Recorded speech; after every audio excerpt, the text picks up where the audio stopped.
Hello everybody, Carl here again. Our next adventure is to build a steam locomotive kit. You may say, what's that? Yeah, they're as rare as hound's teeth these days, as nobody makes them anymore. This kit I'm going to show you I've had probably 20 years. Because way back when, Bowser made a bunch of them, Roundhouse made some, and an outfit named Arbor made a few. But anyway, they've disappeared from the market, at least in HO scale. To my knowledge, you can't find one anymore. So I'll show you what I've got here. Just a second. So this is the kit we have.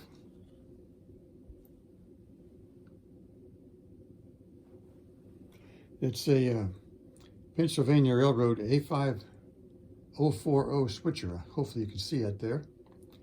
This is the box it came in. And you see pictures all over the box of all the other kits that Bowser made at the time. A 210-0, most of them are Pennsylvania.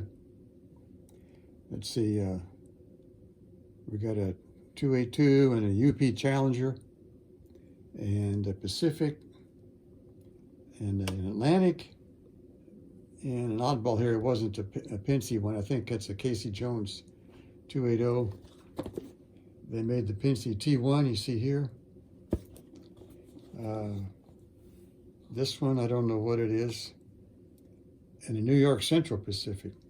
So they had a pretty wide selection of kits. This one was probably the smallest one, this 040 switcher. So that's what we've got here.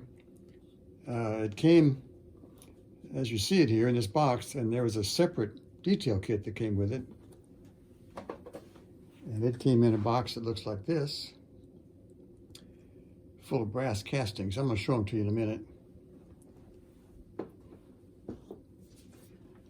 But if you just get the basic kit, you end up with a model that looks like this. You know, pretty basic, not a lot of detail on it. But the detail kit, the separate detail kit, I don't know how well you can see this on the video, but these photos show all the extra details there in a brass color. See, there's quite a bit of detail that's going to be added to the basic model.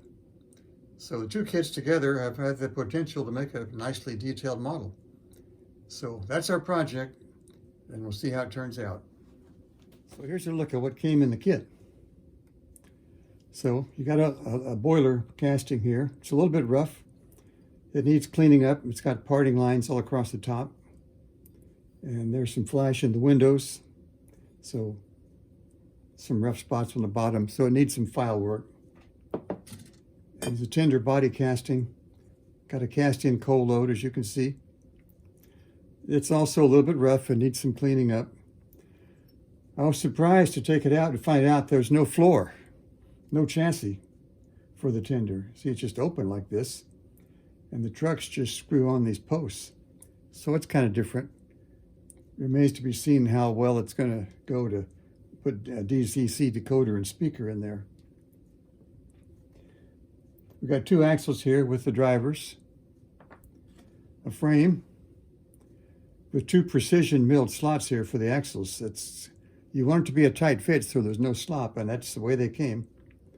And one of the tasks is to kind of work on it so they roll smoothly, so we'll get into that later. There's a casting here for the cylinders. There's a bottom plate that holds the drivers in. Here we've got valve gear, all the little parts for the valve gear and rivets. I'm really looking forward to riveting the valve gear together, believe me. These parts are coal load extension for the tender.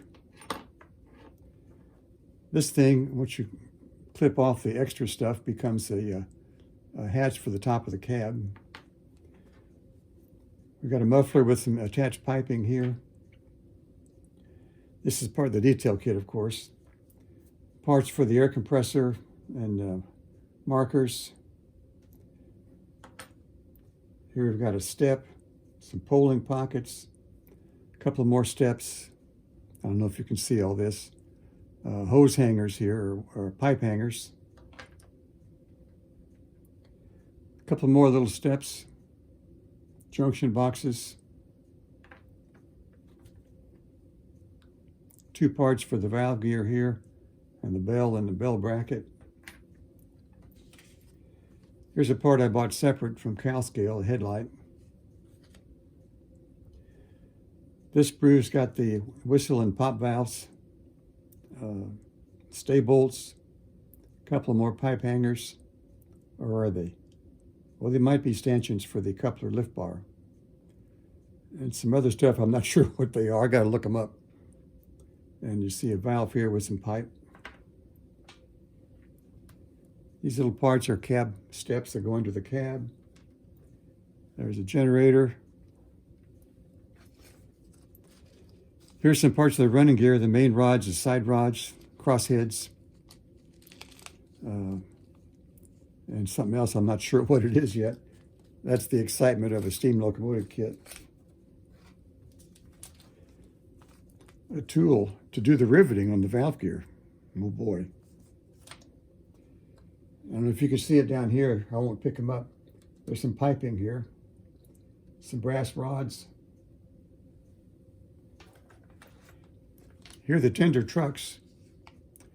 As you can see, they have brass wheels. So I figure I'm going to replace them with nickel-plated or nickel-silver wheels. The backup headlight's also here in this package. And the replacement wheels I got for the tender trucks. So from Northwest Shortline. In this package, we have the cab back and a couple of air tanks. Another bell, it looks like. Some stanchions for the handrails. This package has basically the quote-unquote nuts and bolts, machine screws, the drawbars there, an old X2F coupler's hiding in there. I'm not going to use that.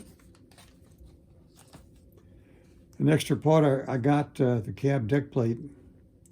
We'll see if I'll be able to get that in there without short-circuiting the works.